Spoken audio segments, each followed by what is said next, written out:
श्री सद्गुरुनाथ महाराज की जय। अवधूत चिंतन श्री गुरुदेव दत्त परम पूज्य श्री सद्गुरु संत एकनाथ महाराज की जय। परम पूजनीय श्री सद्गुरु संत एकनाथ महाराज यांच्या अशीच कृपाप्रसादाने हा श्रीनाथ भागवताचा सत्संग सुरू आहे। सत्संगामध्ये विषय चाललेला आहे, या जगामध्ये सुख दुःख देणारं कोण आहे, सुख दुःख कशामुळे होतं, सुख दुःखाचा निर्माता कोण आहे आणि पुष्कळ वेळा लोकांना दुःखाचा निर्माता भलताच कोणीतरी वाटतो आणि त्याच्या नावामध्ये दुःख आलं आहे म्हणून म्हणतात। उदाहरणार्थ काल सांगत होते की हे जे ग्रह आहे ते ग्रह आपल्याला त्रास देतात। वेगवेगळ्या प्रकारचे ग्रह आहेत।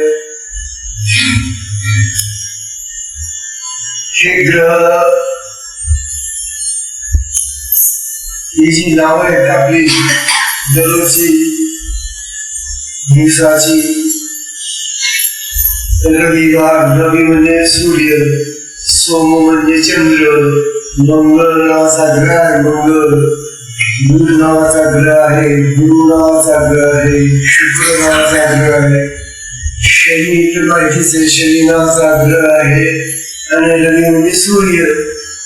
तर हे जे ग्रह आहेत हे ग्रह आपल्याला दुःख देतात, पीडा देतात असे हे वेगळ्या प्रकारचे लोक सांगतात। काल तो भिक्षू सांगत होता की अरे ही आपली एक कल्पना आहे, आपण त्या ग्रहांना विनाकारण छेडतो, ते एकमेकांना छेडत असते कदाचित, त्यांच्यामध्ये वैर आहे असं म्हणतात ते। तेव्हा हे जे ग्रह आहे ते ग्रह आपल्याला त्रास देतात, दुःख देतात, पीडा देतात, हे काल्पनिक आहे बघा।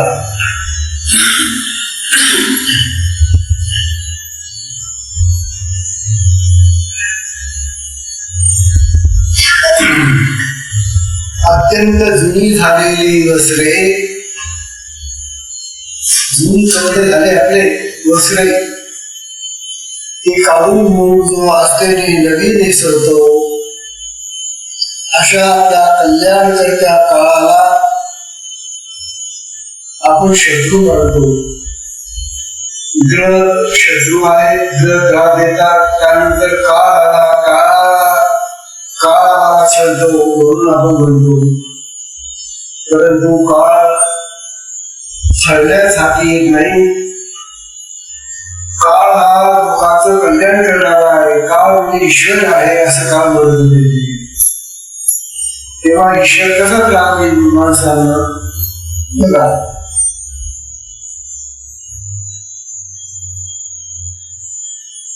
वृद्धावस्थेने जर्जर होऊन जो देह विकलित झालेला असतो तो देह काळ योग्य वेळी नष्ट करतो। आता तो म्हातारा झाला, वृद्धा झाला, मरणाची वेळ आली त्यावेळेला तो जाणार, ती काळाची गती आहे, त्याला दूर देता येत नाही काळाला। आणि नवीन देह देतो काळ। अशा प्रकारे काळ हा लोकांना उभा करणारा आहे, गुन्हे घेऊन नवे देतो। अशा उपकारकर्त्या काळाला देहाच्या लोभाने लोभिष्ठ झालेले वेडे लोक अपकारी म्हणतात। मनुष्य जशा आपल्या भावनेने जी जी दृढ वासना धरतो तसे तसे देह कृपाळू काळ त्याला तत्काळ देतो। पिता मोठा आनंदाने पुत्राची जुनी वस्त्रे काढून टाकून त्याला नवी वस्त्रे देतो, त्याचप्रमाणे काळ सुद्धा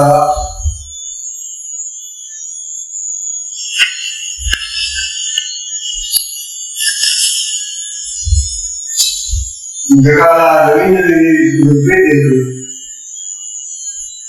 काळ हा प्रलय काळी जगातील सर्वांचे जुने दिले नासून टाकून मग त्या सर्वांना अत्यंत कृपेने नवे देह देऊन त्याचा गौरव करतो. अशा प्रकारे काळ कृपाळू आहे. मूर्ख लोक त्याला वैरी समजतात. काळ हा स्वतः जगाचा खरा आत्मा आहे. तो कोणाला दुःखाने छळ करत नाही. अहो पहा, लोकांची देहावरच पूर्ण भक्ती असते तेव्हा काळही या लोकांच्या भक्तीप्रमाणे देहामागून उत्पन्न करू शकतो आणि त्यामुळे हा जन्ममरणाचा पद्धत चालतो. जो खरोखर विदेह भावनेचीच इच्छा करतो, जो विदेह भावनेचीच इच्छा करतो त्याचा अहंभाव काळ नष्ट करतो आणि स्वतः आत्मानंदाने तृप्त करून जन्ममरणाचा ठावच म्हणून जातो. ज्याला जशी बुद्धी होते, ज्याला जशी बुद्धी होते तशीच त्याला काळ सिद्धी देतो. परंतु काळ हा खरोखर कृपाळू आहे हे देहाच्या मोहाने आंधळे लोक मुळीच जाणत नाही.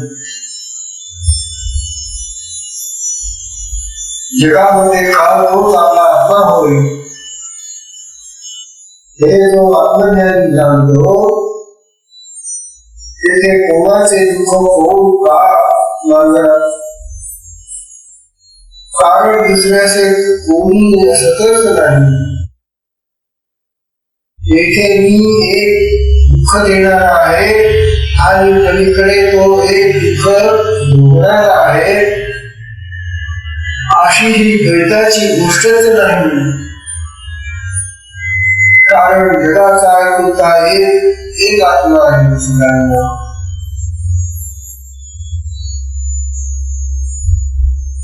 जगाचा एकुलता एक आत्मा तो एक काळ आहे. काळ आणि आपला आत्मा दोन्ही एकच हो. तर मग कोणाचे सुख कोणाला देणार तो? कोण कोणाला सुख मागणार? कारण येथे द्वंद्वाचे दुःखच राहत नाही. ज्याप्रमाणे भोजन हे फक्त नाव मात्र आहे त्यात थेंबही पाणी नसते त्याप्रमाणे आत्मरूपामध्ये जगाचा जो पसारा आहे तो मनाचा भ्रम आहे. हा जो पसारा जग दिसतोय भ्रमिष्ठ रूपाचं भासमान जग आहे. आत्मा एकच असल्यामुळे त्यात भेद नाही. तोच काळ या नावाने प्रसिद्ध आहे. आपल्याला काही वेळेला काळ असं म्हणतात. जीव हा त्याचाच एक अंश असल्यामुळे ज्ञान रूपाने शुद्धच आहे. म्हणून त्याला काळाधिक द्वंद्व बाधा करत नाही. जीवाला आगीने काय आग जळते,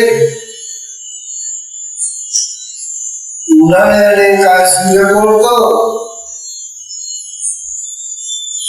लाटांच्या पराक्रमाने काय समुद्र बुडून जातो, ही कातळाने अंधाराला काळे केले आहे, ही हिमालय पर्वत बर्फाने कापू लागतो, तुपाला काय तुपानेच मोर्शी येते. हे जर घडे तर काळशक्तीच्या खटाटोपाने आत्मा अनेक गंधे बोलून आपणच आपल्याला विरुद्ध अशी आपत्ती कोणी आपल्यावर आणत नाही, त्याप्रमाणे आपल्याला दुर्गाची बाधा काळाच्यानेही करत नाही. आत्म्यामध्ये द्वंद्वच नाहीये, तो एक रूप एकच आहे सगळ्यांचा. अशा प्रकारे जिथे एकाग्रतेने अभेद असतो तेथे काळाची पीडा चालत नाही. अभेदामध्ये द्वंद्व मुळीच नाही. मग कोणावर लावायचं? जीव शिवरूपाने मीच एक आहे, मीच आत्मा, मीच काळ आहे. द्वंद्व दुःखाचा गोंधळ हा मिथ्या आहे, खोटा आहे. तेव्हा क्रोधाचा परिमाण कोणावर करू? अशा प्रकारे विचार केला असता काळ हा सुख देणारा क्षण नाही, काळाने सुख येत नाही. कारण सुखांची पीडा आत्म्याला मुळीच लागत नाही. नायम जनाः इत्यादी श्लोकामध्ये दुःखांची ही 6 कारणे सांगितली आहे. त्यांचा नीट विचार केला असता ती आपल्याला बाधक होत नाही, ते आपल्याला बाधक होत नाही असे समजून येते. याशिवाय देश वासाने किंवा त्रिगुणांच्या गुणाने बाधकपणाने आत्म्याला पीडा करायला कोणीच कुठे दिसत नाही. आत्म्याला कशानेच कधी पीडा होण्याचा मुळी संभव नाही. लोकांना देहाची अहंताच बाधक होते, तो आपला अभिप्राय भिक्षू सांगत आहे. भिक्षू म्हणतो की तुमचा आमचा जो अभिमान आहे देहाचा तो बाधक असतो.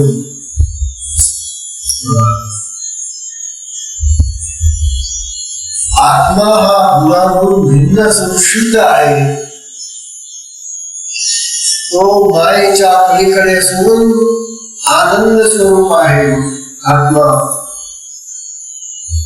तो परिपूर्ण सच्चिदानंद स्वरूप आहे आणि त्या द्वंद्वाची बाधा शिरत नाही. आपल्याला आत्ममंदिरात द्वंद्व शिरण्याइतके बाधक होईल अशा प्रकारचे कर्म कार्य किंवा क्रिया कशाही प्रकारे लोकांकडून घडत नाही. अभेदाला द्वंद्वाची बाधा नाही. आत्मा अभेद आहे, त्याला द्वंद्वाची बाधा नाही. स्वानंदाला दुःखाचा संबंध नाही. जो स्वानंद आहे, आत्मानंद आहे, त्याला दुःखाची बाधा नाही. परिपूर्णाला विरुद्ध कोण असणार? परमानंद हा एकटा एकच असतो. आत्म्याला द्वंद्वाचा संबंध घडत नाही आणि देह हा जड असल्यामुळे तो द्वंद्व जाणत नाही. तर मग दुःखाची जी मोठी पीडा प्रसिद्ध आहे ती भोगे तरी कोणाला? त्याचं उत्तर सांगतात सुखदुःखांचे भोग भोगायला आणि जन्ममरण सोसायला येथे मुख्यत्वे करून देहाभिमान टाळलेला आहे. आपल्याला आपल्या देहाचा जो अहंभाव आहे, अहंकार आहे, अभिमान आहे, त्याच्याने दुःख येतो असा भिक्षू सांगतो.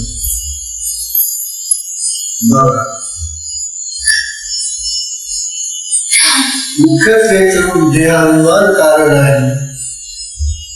पण त्याचे लक्षणी अतर्क्य आहे. ज्याप्रमाणे नवऱ्यापाशी राहून सुवासिनी स्त्रीने विचार केला असता परपुरुषातून गर्भ राहिला तरी ते कोणाला समजत नाही, त्याप्रमाणे या अभिमानाचे आश्चर्य आहे. तो ज्ञान स्वरूपाचे एकरूप होऊन मिथ्या जीवन दाखवून आपल्या इच्छेने आपण सुखे भोगतो. ज्याप्रमाणे राजाच्या पदरी असलेला कपटी प्रधान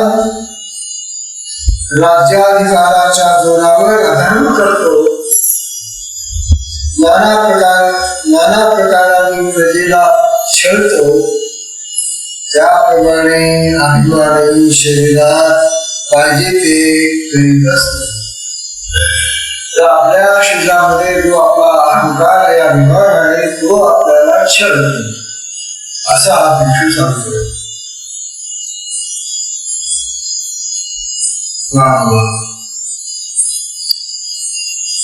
अग्नीच्या संगतीने लोखंड स्वतः अग्नीप्रमाणे होते, त्याला कोण हातात धरू शकेल? ते सर्वांना चांगलेच बोलवून कळेल. त्याप्रमाणे ज्ञान स्वरूपाचा अभिमान,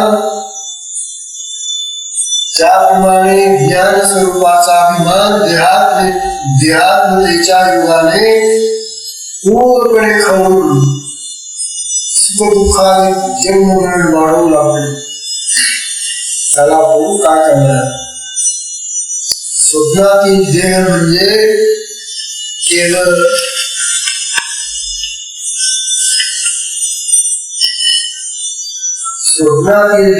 केवळ मनाचा खेळ आहे. त्या देहाला मनपणा असतो, तसाच हा देहही मनच होय असे समज. तो अभिमानाने कठीण व स्थूल केला आहे. अभिमानाने देहाला कठीण आणि स्थूल केलेला आहे. तू असे लक्षात घे की कार्यकारण रूपाने संसार म्हणजेच मनाचा अभिमान. कार्यकारण रूपाने हा जो संसार आहे आपला, हा मनाचा एक अभिप्राय आहे, अभिमान आहे. तो भयंकर सुख दुःख वाढून जन्ममरण स्वतः भोगतो. भोगलेले भोगताना नाना प्रकारचे त्रास पावतो, तरी अहंता सोडत नाही संसाराची व देहाचा आपलेपणाच वाढवतो. ब्रह्मप्रलय झाला तरी सुद्धा देहाची अहंता नाहीशी होत नाही. प्रलयामध्ये सुद्धा अभिमान नाहीसा होत नाही. तो सुख दुःख भोगतो. या अभिमानात जीव कसा असतो तर जसा जास्वंदीच्या फुलावर स्फटिक ठेवल्यावर तो स्फटिक त्या फुलाच्या रंगासारखा दिसतो, तसा होतो. आत्मस्वरूपात सुख दुःख नाही. ते खरोखर माझा असे म्हणून अभिमानाने मस्तकावर घेऊन जन्म मरणाधिक भोवऱ्यात सुख दुःखांचा सुद्धा धोका होतो. या विचाराने ते आत्मज्ञानी असतात. त्याला गुरुपदेशाने पूर्णपणे तत्वज्ञान झालेले असल्यामुळे ते जगात किंवा मनात कुठेही राहिले असतात, कधीही देहाभिमानी होत नाही.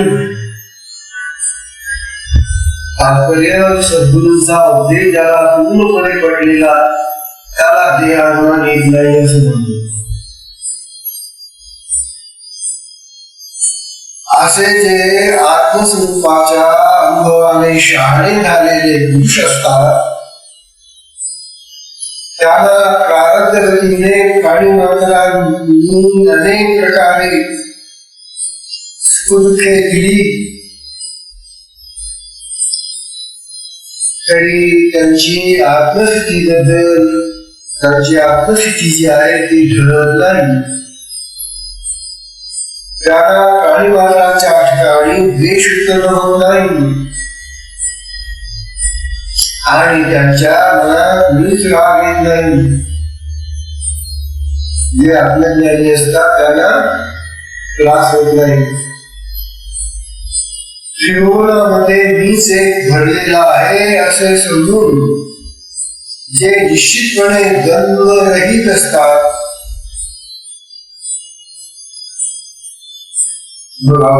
असा मनुष्य संकट पाहून मनामध्ये भय धरीत नाही आणि कुणाला परकी असे समजत नाही.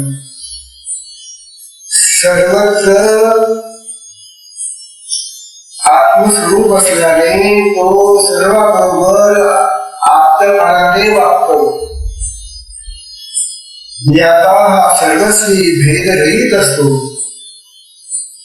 त्याला समविषम भाव नसतो. तो कोणाचे भय मानित नाही आणि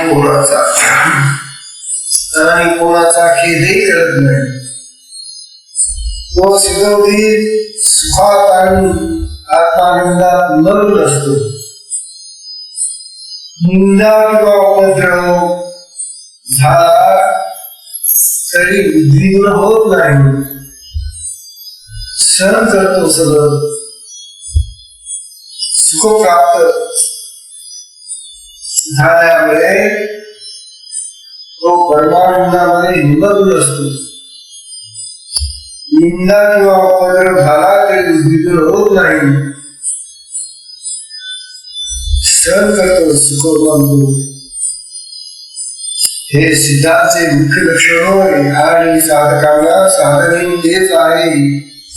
तात्पर्य आत्मानंद प्राप्त केल्याशिवाय ही सुख दुःखाची पीडा कधी नष्ट होणार नाही.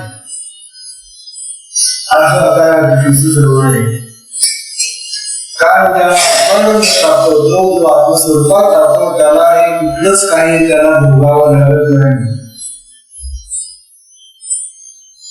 जे आत्मस्वरूपात नाही आपण आपल्यासारखे त्यांना या सगळ्या प्रकारच्या भोगांच्या आणि पीडांच्या सामन्यादारी करावं लागतं. बाबा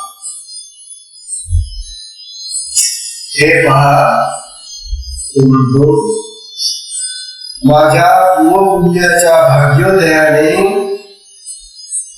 अद्वैत स्वरूप आत्मनिष्ठा माझ्या ठिकाणी उत्पन्न झाली. भिक्षुकार होतो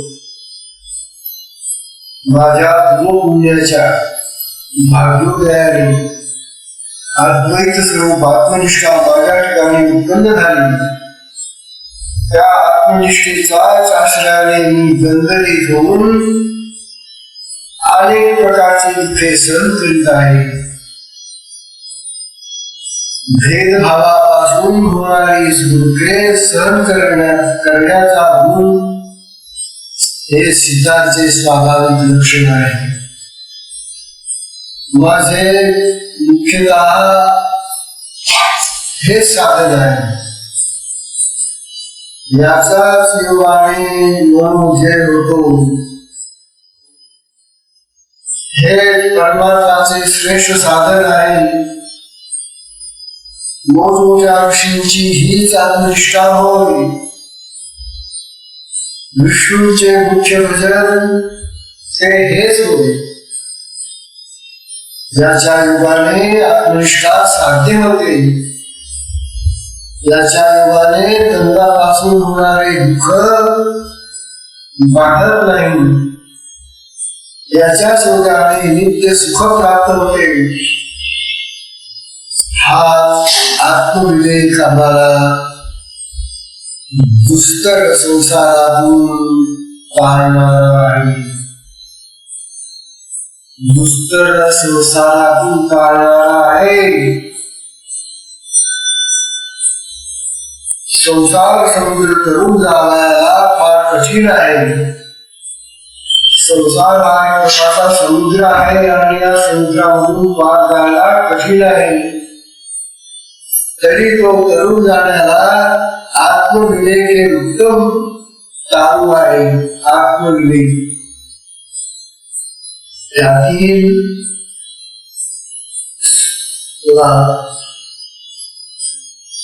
त्यातील सद्गुरु हा सुखाणू मायेचा पहिला सद्गुरु म्हणजे सद्गुरु शिवाय संसारातून पार पलीकडे जाता येत नाही असा हा भिक्षू सांगतो.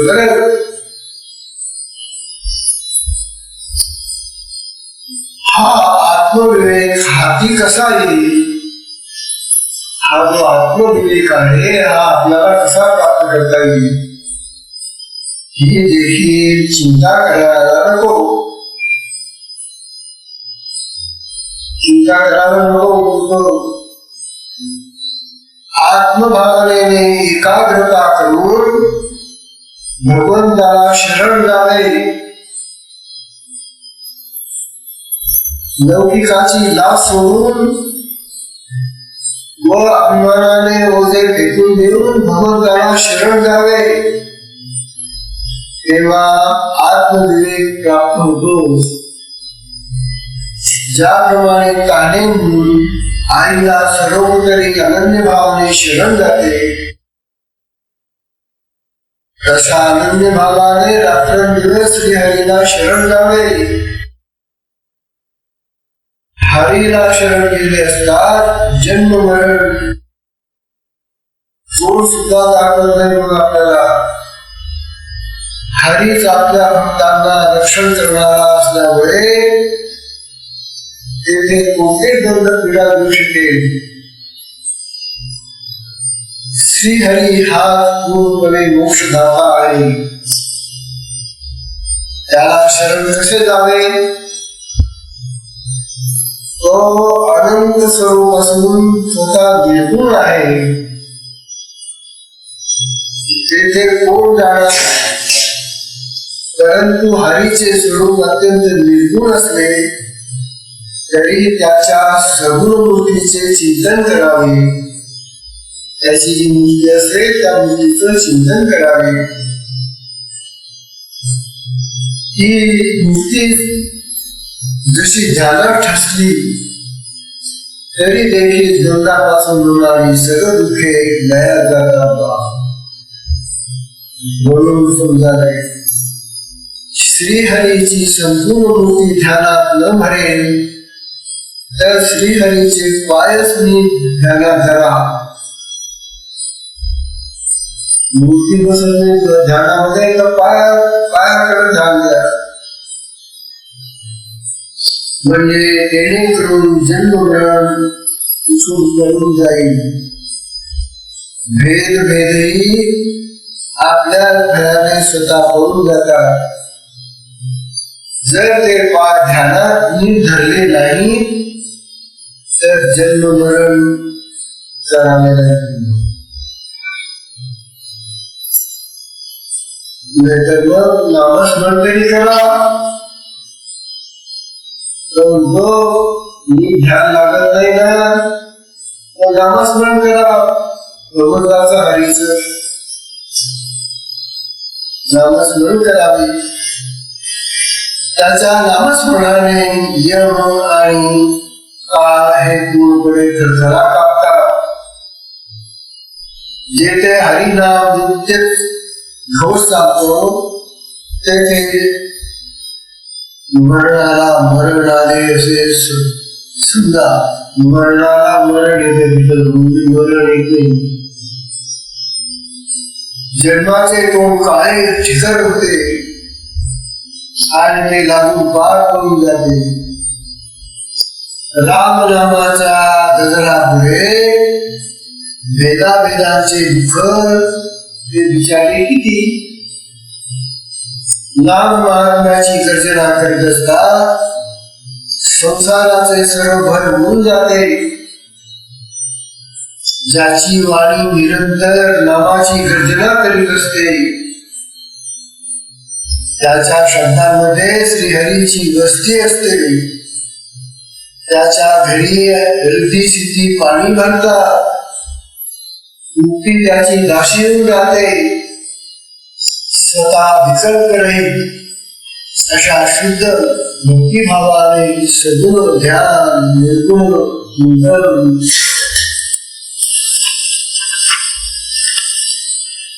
किंवा नामस्मरण यापैकी भक्तीने जे काय भक्त आदरपूर्वक स्वीकारली ते सद्भक्तीने परिपूर्ण होते. भक्तीने जी भगवंतावर प्रीती करणे ही खरी भक्ती. भक्तीने जी भगवंतावर प्रीती होते ती खरी भक्ती. समजा भक्तीने श्रीहरी प्रसन्न होऊन साधकांना आत्मशांती देत असतो. त्या आत्मशांतीच्या पोटातच कोट्यावधी जगाची दुःखे पार शिवून जातात. सर्व सृष्टी परमानंदाने भरलेली आहे. मी तू हे दृष्टीला दिसतच नाही अशा अभेद भावाने श्रीहरीच्या चरणांची सेवा केली. मी स्वतः मला खरोखर साडी असा उच्चार कोणाचा भविष्यकालीन शब्द उच्चारला असता या बोलण्यात करावयाला उशी लागेल असा अर्थ दिसतो. पण वस्तुतः जो श्रीहरीचा भक्त आहे त्याला संसार असतच नाही. अशा प्रकारे भिक्षूने जी गाथा गायली ती श्रीकृष्णाला फार आवडली. तेव्हा अंतःकरणात आनंदाने भरून जाऊन त्याने उद्धवाचे मस्तक थोपटले. उद्धवा भिक्षूचं काय सांगणे ते जी लक्षात घे. अशी जी आत्मशांती आहे ती माझ्या उद्धवाला प्राप्त व्हावी असा मनामध्ये कळवळा उत्पन्न झाला भगवंताच्या मनामध्ये. ही जी आत्मशांती आहे ही आत्मशांती माझ्या उद्धवाला प्राप्त व्हावी.